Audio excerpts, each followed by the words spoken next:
नमस्कार दोस्तों, मैं सर चंद्रशेखर उगले आपका अपने शनि शर्मा के यूट्यूब चैनल पे स्वागत करता हूं। हम देखेंगे निफ्टी और बैंक निफ्टी का एनालिसिस। आज थी बैंक निफ्टी की एक्सपायरी। आज की एक्सपायरी भी देखा जाए तो कंसोलिडेटेड रही और कल है निफ्टी की एक्सपायरी। आज का पॉजिटिव क्लोजिंग, मार्केट का पॉजिटिव क्लोजिंग देख के आपको थोड़ी सी राहत की सांस मिली होगी।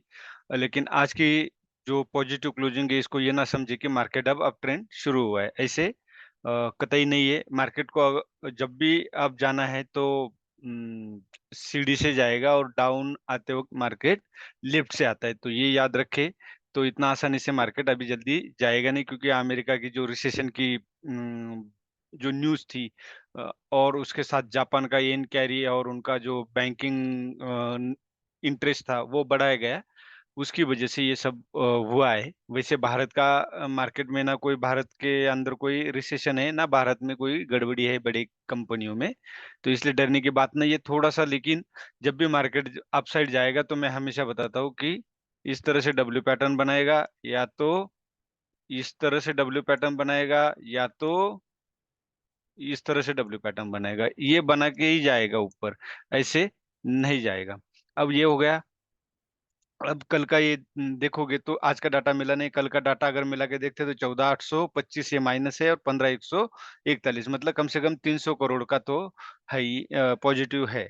तो ये हो गया। अब मार्केट देखा जाए तो निफ्टी, बैंक निफ्टी से निफ्टी अच्छी खासा दम निफ्टी में देखने को मिला है। निफ्टी ने पॉजिटिव क्लोजिंग दी है। सबसे बढ़िया पॉजिटिव क्लोजिंग अगर किसी ने दी है तो ऑयल एंड नेचुरल गैस ने दिया है, वो 3.6% है। तो आप इसके लिए सेक्टर अगर ढूंढ रहे हो तो एनर्जी और ऑयल एंड नेचुरल गैस में ट्राई कर सकते हो। बाकी जो मैंने बताया मेटल सेक्टर में, टाटा स्टील के बारे में तो मैंने बता दिया था कि उसमें अच्छा खासा करेक्शन देखने को मिला है। मीडिया सेक्टर और आईटी सेक्टर, ये दोनों सेक्टर अगर आप यहाँ देखोगे तो ये दोनों ही निचले लेवल पे, जो कि सभी ने लाइफ टाइम हाई लगाए हुए। आईटी ने भी जस्ट लगाया है, लेकिन जितना मूवमेंट मिलना चाहिए था उतना मूवमेंट नहीं मिला है आईटी को, बाकी सेक्टर के कंपेयर में। तो आप आईटी और मीडिया सेक्टर में अभी अगर बाय करना चाहते हो तो ट्राई कर सकते हो।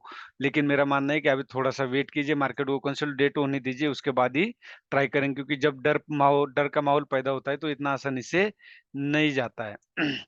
अब निफ्टी का अगर यहाँ एनालिसिस देखना चाहते हो तो वन डे की कैंडल जिसको बोलते हैं top top down top down analysis या टॉप टू बॉटम एनालिसिस, मतलब हाई हाई टाइम फ्रेम से लो टाइम फ्रेम तक का हम इसका एनालिसिस करेंगे। यहाँ पे जो कैंडल नजर आ रही है आपको, यहाँ पे मैं दिखाना चाहूंगा, ये डोजी कैंडल है, इसको बोलते हैं ड्रैगन फ्लाई डोजी। मतलब क्या, मार्केट ने सवेरे ओपन होते प्रेस करने की कोशिश की, लेकिन बायर्स और आए और बायर्स ने अपसाइड मार्केट को ले जाकर के क्लोजिंग दिया है। आरएसआई अगर आप देखोगे तो ये 40 के आसपास ट्रेड कर रहा है।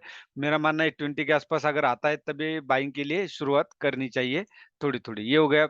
अब मार्केट में यहाँ देखोगे तो ये दोनों बेरिश कैंडल है। जब तक इस कैंडल का हाई जो है बीच का 24,380 ये ब्रेक नहीं होता तब तक बाय साइड नहीं जा सकते। और मुझे लगता है कि अगर कल ये ओपन होता है 24,380 के ऊपर, तो ये जो गैप, इतना बड़ा गैप पड़ा है ना, इसको फिल करने के लिए ये आ सकता है। और यहाँ पे अगर देखोगे तो मार्केट देखो किस तरह से ऊपर गया, और नीचे आते हो तो आप देख लो किस तरह से नीचे है। सीधा गैप डाउन, यहाँ पे गैप डाउन, फिर यहाँ पे गैप डाउन देते हुए नीचे आ रहा है। तो ये इस तरह होता है, मार्केट जाता सीढ़ी से लेकिन आता लिफ्ट से।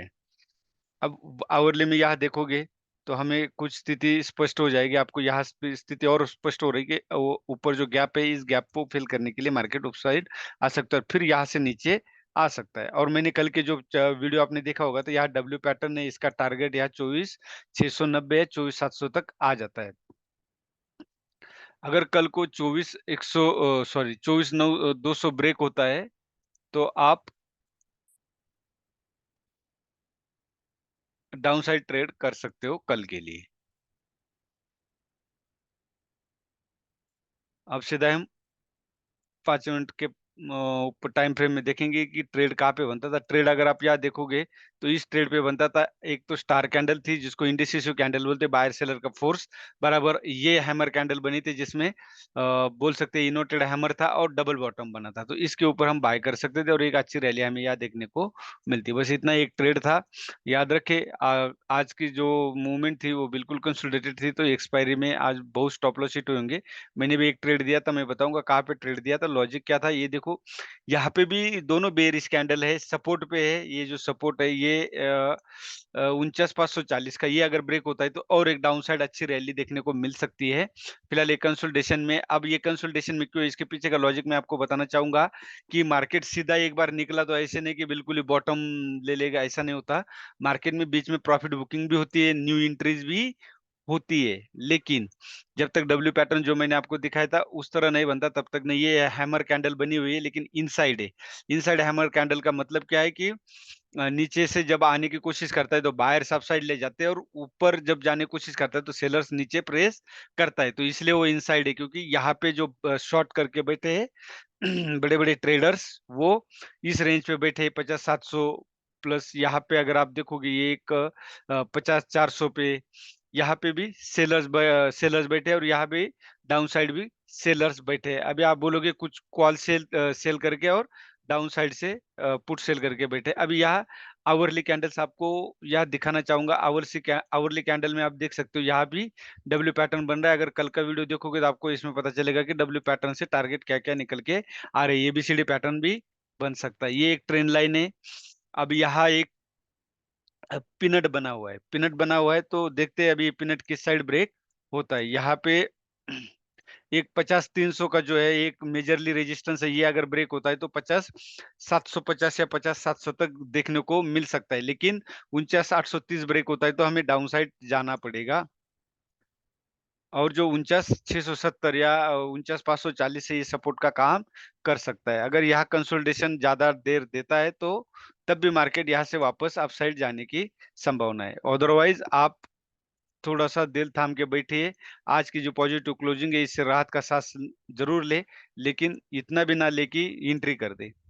अब यहाँ पे देख सकते हो, ये जो मैंने बोला था बार बार, यहाँ से देख सकते हो सेलर्स एक्टिव हो रही है। ये जो वीक की ये बता रही है कि सेलर्स का फोर्स ज्यादा है। यहाँ पे देखोगे स्टार कैंडल थी, अगर आप चाहते तो ये एक सेलर्स एरिया था जहां से सेलर्स एक्टिव हो रहे थे, तो यहाँ इसके नीचे आप सेल कर सकते थे। अदरवाइज इस कैंडल के नीचे भी एक सेलिंग था। सेकंडली मैंने यहाँ पे कॉल कॉल दिया था। कॉल देने के पीछे लॉजिक ये था कि ये ट्रेंड लाइन जो मैंने बनाई थी, यहाँ 2 पॉइंट बन रहे थे, हायर लोज बन रहे थे, या हायर लोज या हायर लोज, तो मैंने इस ट्रेंड लाइन पे जो दो हैमर कैंडल बनी थी, इन्वर्टेड हैमर और एक इन्वर्टेड जिसको बोल सकते हैं ग्रेवस्टोन डोजी, ये ग्रेवस्टोन डोजी और ये इन्वर्टेड हैमर, इनका हाई ब्रेक होने के बाद मैंने इस कैंडल पे मैंने कॉल दिया था, और वो कॉल 90 से लेकर के 280 तक गया था। तो बहुत ही अच्छा मूवमेंट हमें यहाँ देखने को मिला। भले कंसोलिडेशन था, फिर भी एक अगर सही समय का इंतजार आप करते हो तो आपको अच्छा मूवमेंट मिलेगा मार्केट में। आपको plan your trade then trade your plan. पहले आपको प्लान करना चाहिए, फिर उस प्लान के अनुसार ट्रेड करना चाहिए। कहीं भी अंधाधुंध मार्केट में रेड ग्रीन कैंडल देख के ट्रेड नहीं करना चाहिए। ये मैंने आपको सब कुछ बता दिया। कौन से सेक्टर में अभी फिलहाल आप ट्रेड बाइंग कर सकते हो थोड़ी थोड़ी, और कल की वीडियो में बताया कि कौन कौन से स्टॉक जो अच्छे अच्छे स्टॉक है जिनका पी रेशियो कम से कम 25 से 30 से कम हो। पी रेशियो जितना कम हो उतना अच्छा है, उस स्टॉक में आप ट्रेड कर सकते हो। लेकिन फंडामेंटली जो अच्छे स्टॉक है उन्हीं में ट्रेड इन्वेस्टमेंट कीजिए, क्योंकि अब मार्केट में आपको जो रैली मिली थी वो रैली मिलना इतना आसान नहीं है जितना आप सोच रहे होंगे। यही था आज का एनालिसिस। वीडियो अच्छा लगे तो लाइक शेयर और सब्सक्राइब जरूर कीजिए। धन्यवाद। जय हिंद, जय भारत।